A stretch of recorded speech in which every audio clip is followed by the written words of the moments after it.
Well, hey there, guys! It's me, Innocent, again, and we are back, episode 3 of Lads in Distress. Oh my god.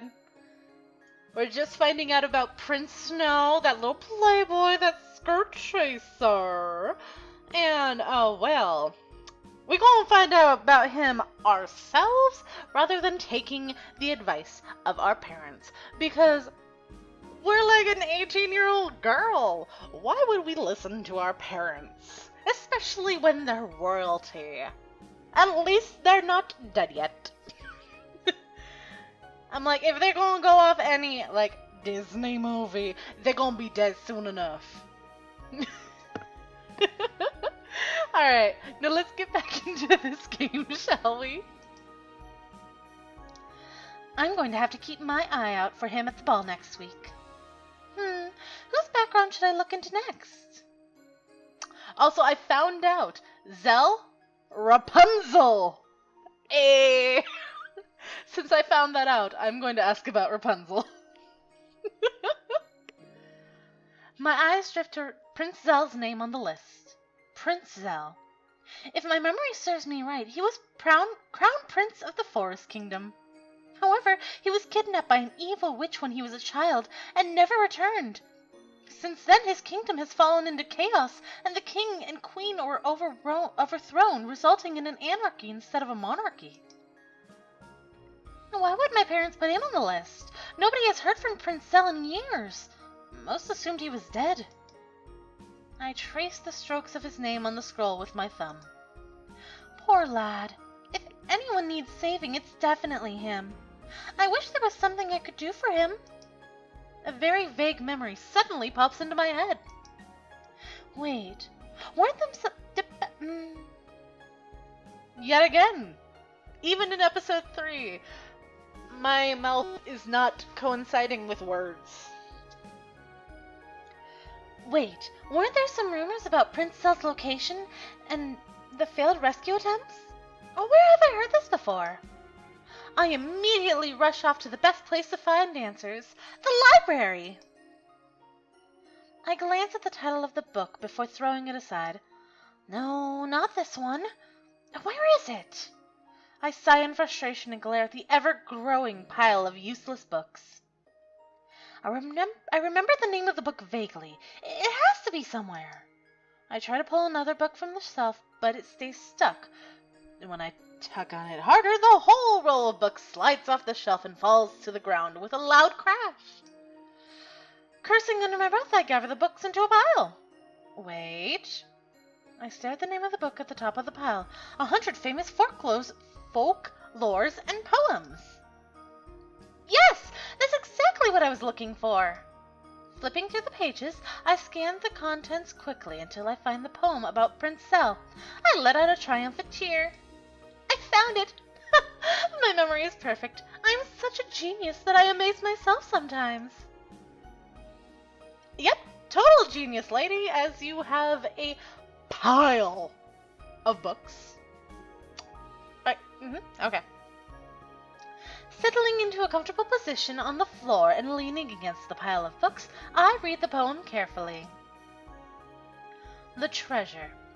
Deep in the pockets of the Valley of Trees, named after Elwood, the famous knight, there lies a gnarled pardon me. There lies a gnarled branches in a twisted dance, blades of grass in frightened height, all compelled to do the witch's bidding, to shield the treasure from the men's sight. Countless declarations of success and a rescue faltered and failed the dragon's roar. Charred ashes litter the pale grass, results of the ruler's reckless war. Thousands leave, none return, none except one soldier washed ashore. He speaks of blind terror that led to betrayal, of flames that painted the skies a fiery red, of choking on screams and shouts and cries, of streams of blood that chased him as he fled. He shakes the recollection of a fabled treasure, of strands of gold upon bowed head in the window. Prince Zell, a timid weak, lost since tender age of 8, with a heart as gold as his curtain of hair, in his tower he patiently waits. as he slowly fades into a mere memory, the legend of a prince with a cruel fate. Oop, I accidentally clicked out of my game. I see. I quickly memorize the poem in case I ever need it for information again. I climb onto my feet, walking back to the shelf where the book used to be. Before I close the book, I return to the shelf. I can't resist brushing my fingers against the illustration of Princelle on the page. There was an illustration on that page? Maybe one day. I let my voice trail off, then snap the book shut. Well, my research here is done. Who should I look up for information now? Oh my god, it's going to be Prince Myrrh. I dully note the name Prince Myrrh. If my memory serves me right, Prince Myrrh of Water Kingdom disappeared almost 7 years ago without a trace. When he finally re-emerged weeks later, he was voiceless in the somber, pale shadow of the child he used to be. My eyes sparkle with excitement. The only thing that excites me more than curses is the possibility of being the great magician who brings them back. Breaks them. I want to learn more about Prince Myrrh. I need to. And I know exactly who to consult. Okay. Finding Nicholas takes a good half an hour and way more dedication than normally would have bothered to put in. He turns around with a hearty laugh and a teasing glint in his eyes before I can say a word. As noisy as ever, I see. Your footsteps so loud enough to shake the whole castle. It's a miracle the castle hasn't collapsed already after years of your stomping. Observant as ever, I see. Your ears are keen enough to hear the ants crawling around. Even I can tell how pathetic my comeback was. Nicholas leans against the wall and gives me a triumphant smirk. One moment.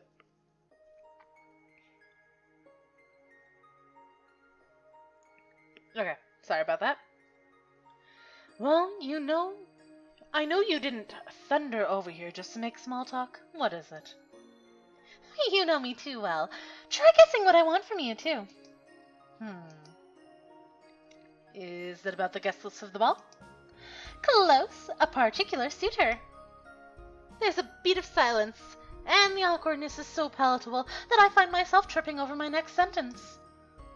You offered to give me the information of any guests I asked about, remember? There was an agreement we made. You can't go back on your promise now. For a brief moment, Nicholas' expression twists. Nicole's expression twists. But then his easy smile returns, making me wonder if I imagined the whole thing. Which suitor are we talking about? After all, there are so many on the list. You're going to have to specify. Oh, well, what do you know about Prince Myrrh of the Water Kingdom?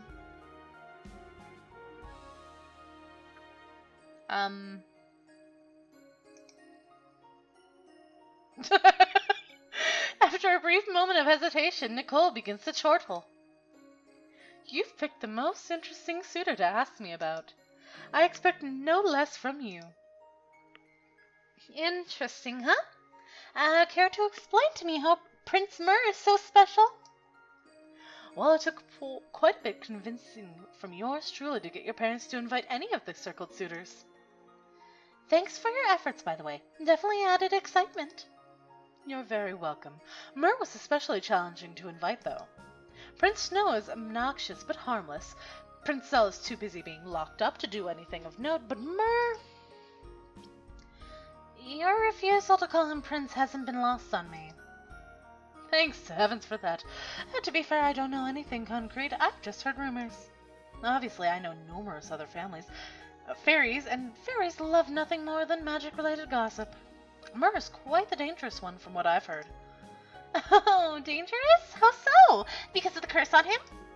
Actually, Myrrh probably isn't cursed at all. Oh, wait, what? How did he lose his voice and memories then? Trauma? Disease? I try not to let the disappointment show on my face, but Nicole's smirk tells me that he sees right through my pretense. It's not that I don't pity the man, of course, but I was hoping that the source of his muteness would be more magic-related and such as a curse.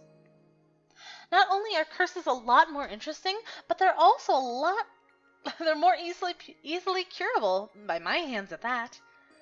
Not exactly. The most popular rumors whisper he sacrificed his own voice and memories, trading them for something more useful to him. Wait, he did what? Never mind. This is much more exciting than a curse idea. Exactly what I just said. Well, possibly. Those who are capable of such trades are the strongest of fairies, but only the most wicked would actually go through with such bargains. Oh, pardon me. Fairies are so malicious would never agree to a trade that doesn't completely topple a nation or two. Whatever Mer got in return can't be good. And from what I heard from fairies who visited Water Kingdom and met him, he feels different now too. Wait, what? What does that mean? I don't know how to explain. Fairies just have a knack for sensing people's natures by just being around them. Apparently Prince Mer just makes fairies feel, well, nauseous now. Completely different from the way he made us feel before, if the rumors can be trusted. If he's so deadly, why did you make my parents invite him? With danger comes excitement. You should know better than anyone. I give him a dubious stare, not buying the simple explanation. Truth be told, Mer was added purely for my sake. I may be a bit eager to see him at the ball. I finally get to see the dreaded, feared Mer in person. I'm going to try as best as I can to secretly approach him and try casting a few charms on him. Hopefully I'll get a quick glimpse into the details behind his disappearance. Shaking my head, I can't help but chuckle at Nicole's sudden childish excitement. Well, good luck with that. You know, you're really starting to take after me. I hate to admit it, but you might be right. Well, make sure to tell me if you learn anything interesting. Maybe I'll do some research of my own, too, when I come across him at the ball. Nicole freezes at my words. I cocked my head at the abrupt change in his demeanor. Oh, what's the matter? Charming, you can't. Sorry, I really should have thought this through some more beforehand. We don't know exactly how we don't know how exactly he's evil, but we know there's something majorly off about him. We also know that with confidence that his target is you. I'm fine with you talking to him while surrounded by others, but I don't want you making any form of physical contact with him, and I definitely don't want you to ever be alone with him. I don't want you letting him even suspect that you know something's off about him. We don't know what he'll do to protect himself, especially given that he may be more than willing to hurt you to begin with. I'll try my best. Shouldn't the same be said for you? I'm nowhere near as important to the... I am so sorry about that. I'm nowhere near as important as the crown princess of the nation, and Mer gains little to nothing from manipulating or harming me. I'll try my best to be safe, though, too. But Charming, most importantly, even if you don't listen to anything else, I say listen to this. No matter what, you can't select Mer as your potential husband, and that's final, understand? Of course, I'm not that naive. Nicole sighs in relief. Of course, I trust you, but I just wanted to confirm this to put my mind at ease. Your magic is powerful, but I don't know if any of us are equipped to go against Mer when we know basically nothing about him. I nod, and we move on to a happier topic. And with that being said, I'm going to end this episode because I ran a little bit longer than I would like to. But I don't think you guys would mind. So with that being said, I hope you all have a wonderful week, and I hope to see you next time. Bye-bye!